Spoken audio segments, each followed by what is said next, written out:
천여 개가 넘는 전국의 시민사회단체가 모여서 2016 총선시민 네트워크란 걸 결성했습니다. 이른바 총선넷. 그런데 이 총선넷이 공천 부적격자 9명의 명단을 발표하면서 화제와 동시에 논란이 되고 있습니다. 해당 예비 후보들은 강하게 반발을 하면서 법적 대응도 불사하겠다 이런 입장을 밝힌 건데요. 이러한 낙천운동, 과연 유권자의 권리인가 아니면 불법 행위인가 양쪽의 입장을 차례로 들어보죠. 먼저 2016 총선시민 네트워크의 안진걸 공동운영위원장 연결이 돼 있습니다. 위원장님 안녕하세요. 네, 안녕하십니까. 지난 3일에 공천 부적격자 1차 명단을 발표하셨어요? 예, 맞습니다. 예. 그러다 보니까 황우여 전 장관, 최경환 전 부총리, 김현종 전 외교통상고서본부장, 예. 김석기 전 서울청장, 김진태 의원, 이노근 의원, 한상률 전 국세청장, 박기준 전 부산지검장, 김용판 전 서울청장 이렇게 9명이네요. 예. 새누리 8명, 더민주 1명. 예.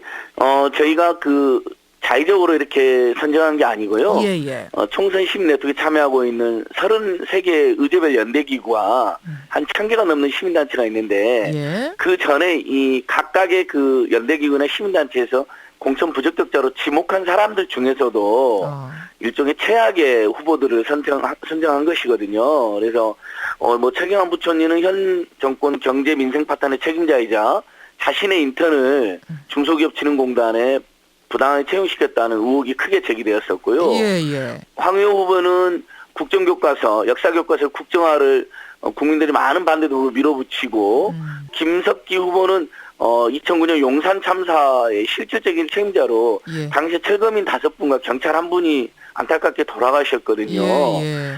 반성하셔야 될 분이 나왔다. 그다음에 김용판 후보는 잘 알다시피 대선 3일 앞두고 지난 대선 3일 앞두고 박근혜 후보에게 일방적으로 유리한 국정원 불법 대선 개입 사건에 대한 수사 결과를 발표해서 재판부로부터도 문제가 있다라는 지적을 받은 분입니다. 그래서 그리고 그렇게 근거가 정확한 사람들만 저희들이 공천 부적격이라는 겁니다.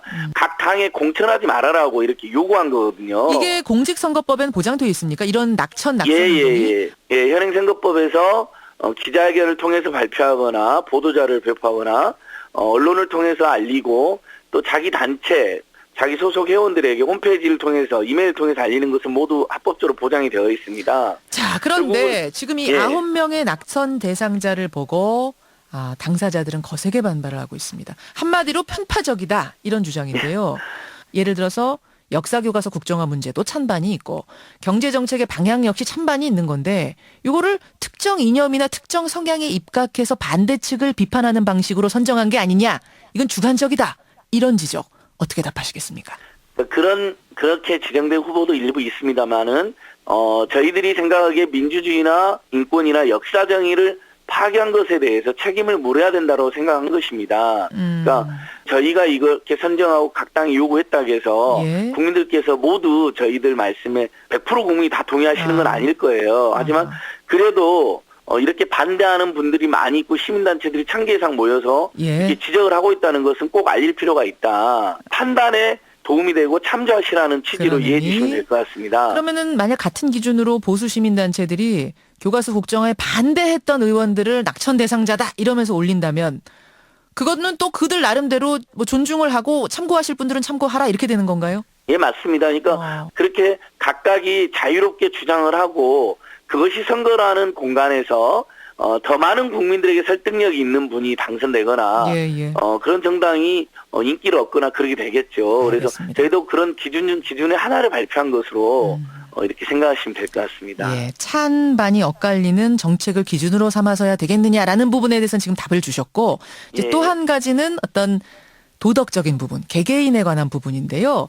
지금 특히 반발이 거센 후보가 이제 2명이에요. 먼저 대구에 출마한 김용판 서울지방경찰청장.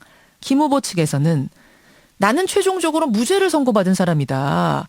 그런데 나는 낙천자 명단에 올리고 이 사건에 대해서 모해 위증죄로 기소돼서 재판 중인 국민의당 권은희 의원은 낙천자가 아닌 게 말이 되느냐. 이렇게 반박을 하고 있습니다. 어떤가요?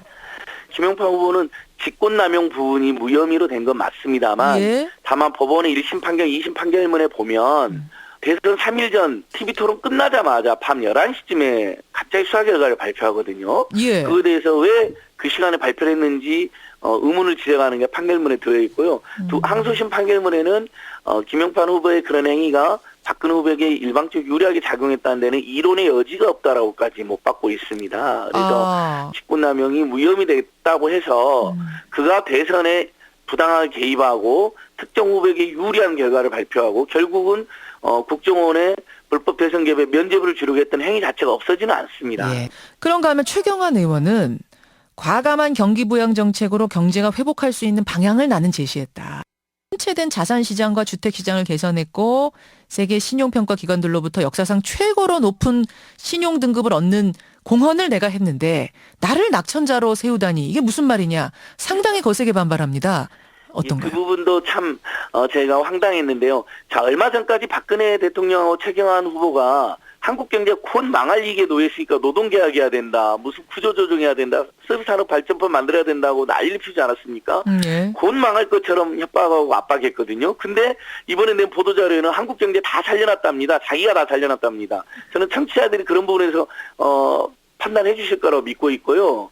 그리고 그것만으로 채택된 게 아닙니다. 아까 말씀드린 것처럼 중소기업진흥공단에 자신의 인턴이 부당하게 채용된 건 팩트로 확인이 되었거든요. 근데 자기는 그 관련이 없다고 그러는데 아니 중소기업진흥공단 이사장이나 부이사장 그다음에 예. 그 관련자들의 진술이 다 나왔습니다. 최경환 의원실에서 청탁이 있었고 바로 부탁했다라는 표현이 나옵니다. 그 부분인데 예. 검찰 수사 결과 자신은 무관한 걸로 검찰이 지금 인정을 해줬는데 나를 취업 청탁한 것처럼 뭐 이유에 넣은 거는 명백한 허위사실 유포다. 법적 대응하겠다. 이런 예. 거더라고요.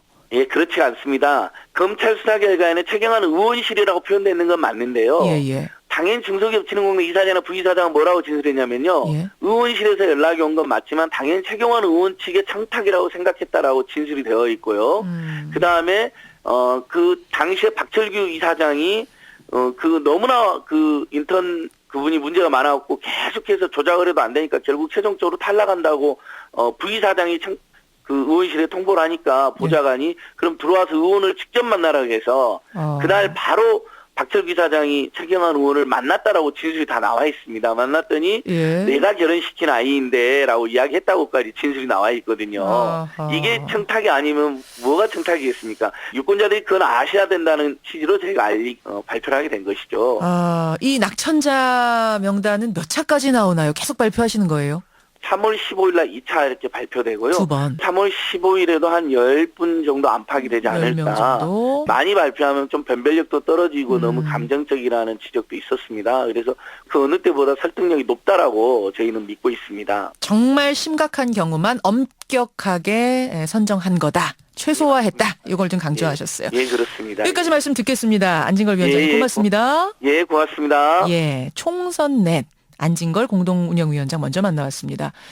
이번에는 이 낙천자 명단 발표 문제가 심각하다. 문제 제기하는 인사들 가운데 한 명 연결을 해보죠. 새누리당 영입 1호 인사입니다. 최진영 변호사 만나겠습니다. 최 변호사님 나와 계세요.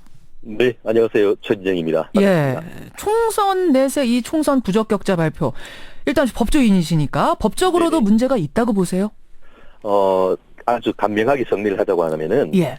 이게 그 낙선 명단 공개 자체는 이 공선법상 그 정당의 후보자 추천에 관한 단순한 지지 반대 의견 게시에 해당하기 때문에 선거운동이 아니고 그래서 그 자체가 문제된다고 보기는 어렵습니다. 공직선거법상 할 수 있는 거다. 할 수 있죠. 다만 그 내용이 단순한 지지나 반대 의견 표시를 넘어서 예. 이것이 법적으로 선거운동이 될 때가 문제인데요.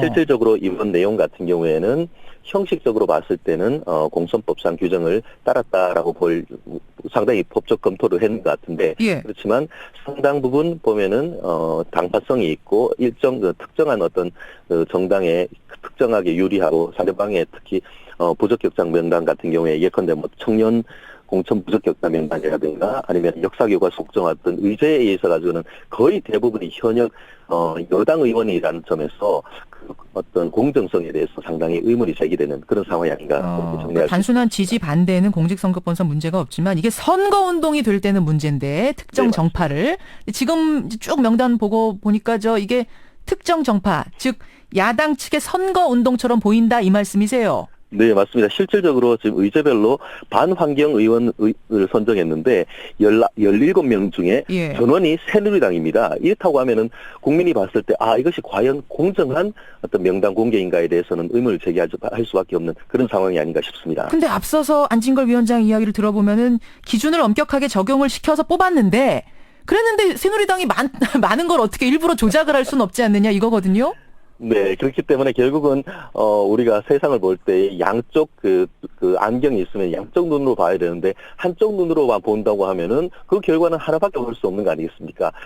좀 전에 또 인터뷰에도 있었습니다만 예. 나름대로 본인들은 그렇게 했다고 하지만 앵커께서도 지적했던 것처럼 상대방 다른 의견도 있다는 점을 좀 국민들은 아셨으면 좋겠습니다. 그래서 말입니다. 안진걸 위원장은 이런 얘기도 했습니다. 그렇다면은 보수 단체가 만약 어떤 기준을 정해서 그들의 낙천 운동자를 명단을 낸다면 그것도 인정해 줄 수 있는 것이다. 참고하실 분들은 참고하라는 참고 자료지 그 이상의 의미가 아니라는 건데요.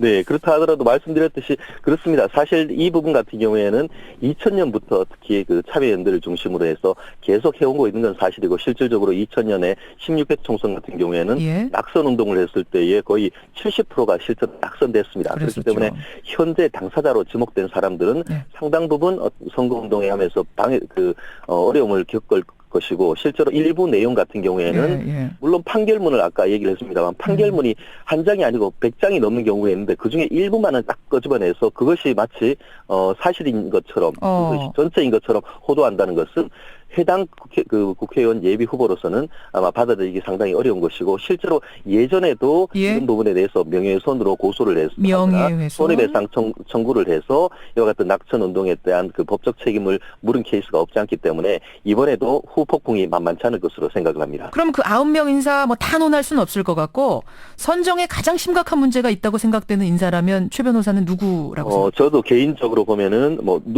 누구에 대한 어떤 지지나 이런 의견은 전혀 아닙니다. 다만 법률적인 가로서 봤을 때에 예. 김용판 전 서울지방경찰청에 대한 것 같은 경우에는 예. 분명히 문제가 있어 보입니다.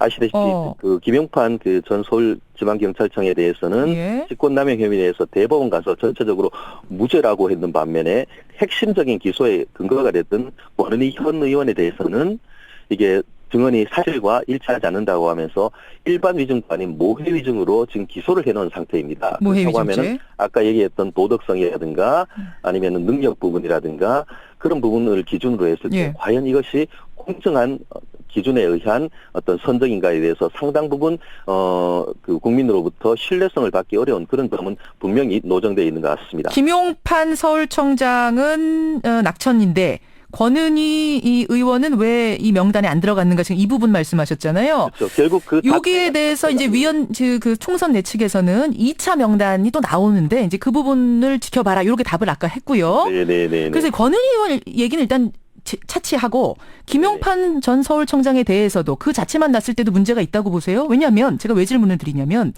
집권 남용에 대해서는 무죄가 난 게 맞습니다만 재판 판결문을 쭉 들여다보면 국정원이 선거에 영향 미치는 댓글을 썼다는 사실을 선거 전에 이 김용판 전 서울청장이 파악을 했음에도 선거 이틀 전에 중간 수사 결과를 딱 발표하면서 일부러 이 부분을 누락을 시켰고 따라서 선거에 이게 결정적인 영향을 미쳤다는 자체는 법원에서도 인정을 했다는 겁니다.